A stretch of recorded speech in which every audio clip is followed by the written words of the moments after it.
Welcome back, ladies and gentlemen. It's been a moment since our last review. I originally wanted to read this book as a series of live streams and give my thoughts in pieces. Sadly, that didn't work out.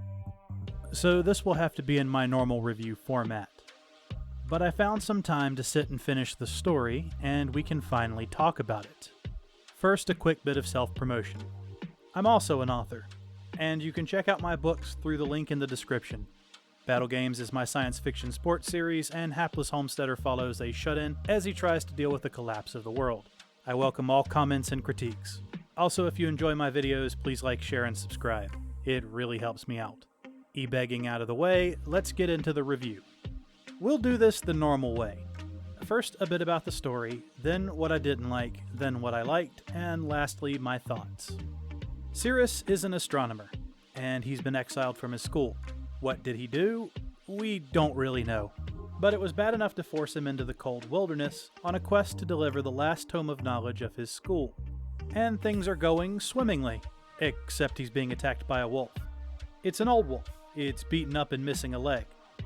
We get some lengthy adoration of this grizzled veteran of the forest, and a brief fight scene where it's dispatched.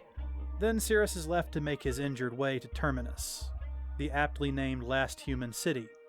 Well, last recognized human city, barring the unofficial ones in the waste beyond, and hopefully Calrathia, the place he's heading toward. None of that really matters now, because Cirrus is definitely worse for the wear. He contemplates laying down and dying by a big tree. That's not an exaggeration. He really thinks long and hard on this. Then he decides not to do it. He ventures off, finding what looks like a locked door to a shelter, and then passes out after unsuccessfully getting inside. He then wakes up inside in a lot of pain. I guess partly from fighting the wolf and partly from exposure. A soldier shows up and begins what feels like the most intellectual interrogation I've ever read.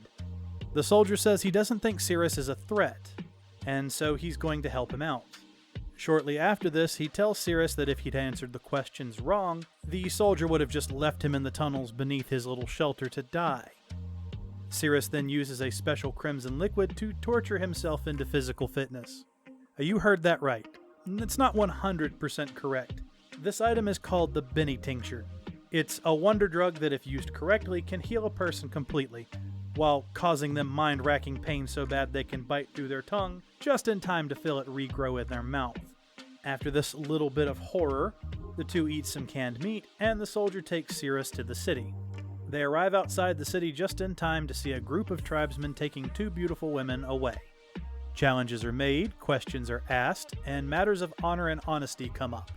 Then the two groups fight over the women. I can see why. One of them has what looks like a World of Warcraft sword brought to life. Cirrus and his companion defeat all but the leader of the group, which they get to surrender. I'm pretty sure. Then the leader of the tribesmen leaves, and the two get to keep the women. Kind of. I'll stop my recap here because I don't want to ruin the story. There's a lot more to it than this, and if you want to know, you're just going to have to read the book. It's not very long, you can finish it in 2 afternoons. So let's move on to what I didn't like. First off, this book is dark. That in itself is not a bad thing. I like my stories like I like my chocolate, dark and broody. This story isn't just dark, it's depressing. Cirrus is a member of the School of Astronomers who have not sent an update to Calrathia in centuries because there's just nothing left for them to learn. That statement right there is probably the most depressing thing in this story. There is nothing left to learn. This statement is also false. Throughout the book, Cirrus learns many new things, but as a statement about a profession, it's about as bleak a statement as you can make, and it doesn't just apply to Cirrus's school. All the schools are gradually declining because they've learned everything they believe they can. So the world just started to rot as if it ran off discoveries, and reaching the end of that supply made everyone collectively give up.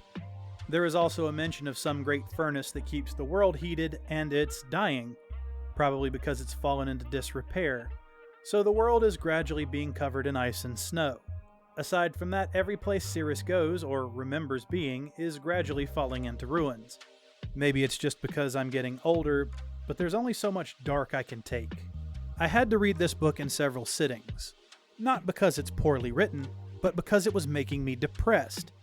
You could count that as a point in the author's favor that his story can evoke such a powerful emotion, but if I wanted to be depressed, I would just log into X. Moving on. The story meanders through the main character's thoughts too much. I have run into this problem a lot with modern fiction. This book is in the first person, so a little bit of meandering is expected. The problem is Sirius has waking dreams, or so he tells us near the beginning of the book. If I remember correctly, he has exactly one. Either that or he's been hallucinating the other things that happen. I can think of a few times that might have been the case. The rest of the time he's being told about things that happened in the past, or random history lessons. This isn't him explaining it to another character. One chapter ends, and then the next is Sirius telling us about something that happened in the past. Sometimes it's to him, sometimes it's just a random story. Either way, it ends up as a chapter of world building, which is an inorganic way to tell a story. The way this book is set up, it may have been best to sprinkle in hints about what happened in Sirius's past. For most of the book, I wasn't sure what the crime was Sirius got exiled for. After reading the book, I have a better idea, but still nothing concrete. I am now certain that he actually did whatever he's been accused of, which I wasn't at first. This may have been something better to leave to ambiguity. Knowing that he was guilty really didn't do much for the story. In fact, it may have been best not to mention it until much, much later in the book. The first half of the book, Sirius is in the company of the soldier. This would have been a good chance for us to get to know both characters, a time for them to feel each other out and piece together their histories. This would have made things feel more organic. Instead, it feels more like we're being told everything that happened secondhand instead of experiencing it. Which leads me to my next point. In a lot of ways, this doesn't feel like a normal story. I need to qualify that statement. This feels like we're getting a mix of standard first-person storytelling and an epistolary story told from journal entries, which now that I think about it, I believe he actually is recording this like a journal. I can't complain about this too much, as I have also written a story that's told from journal entries, though I think this book is the worse off for it. Sirius is not the best narrator, and I think a third-person perspective would have worked better with the lonely atmosphere the author was going for. It may have taken some of the magic out of the story, and Sirius may have actually looked like a raving lunatic, but it would have made his refusal at the hands of the nobles more understandable. Moving on to my likes. So as I said before, this book is very dark, and I generally like dark, which makes it weird that my favorite things about this book were the magical atmosphere. To clarify, so much of this world feels wondrous and magical. They have decorative light globes that capture moments in time in glass and show vistas and grand scenery. There are monstrous ships that sound like they were crewed by small towns worth of people, mechanical servants wearing masquerade masks as their faces. It's very clockwork and almost steampunk. In fact, I'd say the world is my favorite part of the story altogether, which is one of the reasons I was so depressed at hearing about the state it was in. I didn't just like the weird mechanical world building, though. Things like the Benny tincture were awesome bits of world building. It's a wonder drug that requires a very precise application or it can kill you, in about as gruesome a way as it saves you. Sirius goes into great detail about it, and it sounds like the best kind of fictional magic, the dangerous kind. I was really hoping to see it be misused, but we never see that, and it really feels like a missed opportunity. There are other crazy things, like when Sirius comes upon a statue the size of a mountain sunk to its chest in the ice in the wastes outside of Terminus. Then there's the magical cannibals with rocks for heads, or the Dagon-esque things Sirius encounters in the water that want to eat him or do other weird things to him. There was a lot of really cool and horrifying things in this book, we just don't spend a lot of time with them. I don't feel like each of these things were explored as well as they should be. Sirius is being courted and stymied by several forces outside his control. That or he's having wild delusions of grandeur. Terminus is covered pretty well, though it could do with some expanding. The eldritch things and the rock-headed cannibals feel like they needed longer arcs. A bit more planning and execution. We barely get a feel for these things before they're shunted off as we sprint towards the end of the book. I feel like I'm more often than not chiding authors in these reviews for spending too much time hyper-focused on something pointless and not giving time to more interesting things. In this case, it's the opposite. I think it would have been prudent to show us more of the things like the daily life of Terminus and get a feel for its decayed functionality and the decadence of its nobility who are fighting over scraps. As for the eldritch things and the cannibals, we need a bit more build-up, maybe more than one encounter with each, so that we can get a feel for how terrible these things are supposed to be, or maybe the deceptive nature of them. They really aren't fleshed out at all, and they're probably some of the more interesting parts of the book. There are some more pleasant turns and twists. There is a moment where Sirius is tempted to take an easy and pleasurable solution to a problem. He doesn't and is punished for keeping his honor. The trial that follows is a little weak. It's like we got close to something stirring but never quite hit it. My hypothesis is that we don't know the characters involved enough for their highs and lows to have much impact. I do like that doing the wrong thing in this case was so easy and efficient as to make Sirius seem the fool for not taking it. I also appreciate that I understand why he didn't. I noticed a problem with some moral choices you see in books, shows, and games. Being right and good is too easy, and characters aren't punished for it. I don't mean indefinitely. We've lost fundamental lessons about integrity. Exoneration is nice, but it comes too quickly in modern stories. As an example, almost a decade ago there was a controversy around a show called Rising of the Shield Hero, in which the main character is accused of attempting unsolicited spicy times with a princess. This, it turns out, was the princess lying to get him in trouble. This went on to affect the hero profoundly. He was not only weaker offensively than his competition, he was hated and had to change how he approached every problem. It ate away at his soul in an understandable way. Then the show brings back the queen, forgives the hero, and exonerates him in something like a chapter or two, completely destroying the character and the story. Domes of Calrathia does a decent play at this trope, though it has a few turns that work against it, like how Sirius gets the better of the first judge too easily, or the vindictive nature of the second judge in the structure of the trial. That said, I liked the moral choice he had to make more than the actual process and trial after that, and it was handled pretty well. Moving on to my thoughts. So is this book good or bad? I can't call it a bad book, but I have a bit of trouble recommending it.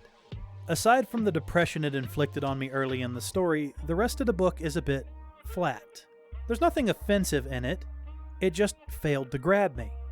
Granted, others may feel differently. The setting is great, but none of the characters really jumped out at me, or maybe it's because they're told through Sirius's point of view, and the exiled astronomer waffles around the point like a politician taking accountability. Thinking about it, Sirius's constant wandering from what's going on to give a long, flowery waffle may be one of the biggest things taking away from the book. Next on my list, it's really hard to judge how skilled Sirius is. At the beginning of the book, he's fighting an old wolf that nearly kills him. Later, he and the soldier take on 7 men and win, if I remember correctly. Later, Sirius leads a rebellion and is just a wrecking ball on the battlefield. Did I mention that Sirius is a scholar? That doesn't preclude him from being skilled in other areas, but at times he feels a bit too competent at combat for a man of letters. I can't harp on this too much. Main characters just being too powerful seems to be the standard. We could even write the fight with the wolf off as him being tired from days or weeks of travel. Aside from that, it's a bit hard to like Sirius. I feel like if I met him in real life, we wouldn't get along. While he's very honorable, he's also very stiff.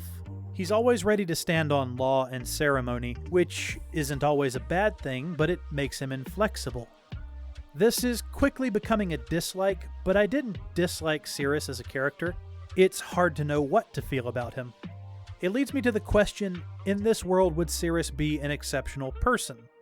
The book certainly seems to think he is. Well, he's well educated and skilled at arms, and thanks to the fact he has silver tattooed eyes, a painful thing to think about, this all makes him very notable. Sadly, I think this is mentioned only once or twice. Now that I think about it, this feature alone should have been able to solve a lot of his problems in Terminus. Having your eyes tattooed with silver stars and having that be a mark of your order being a known thing, many people should have seen him as more important than he actually was.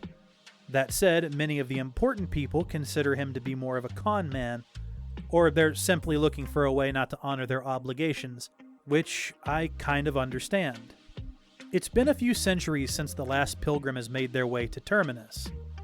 I can imagine those responsible for supplying Cirrus with things that he needs to continue his journey would feel a bit dubious, if not a little resentful, at his requests.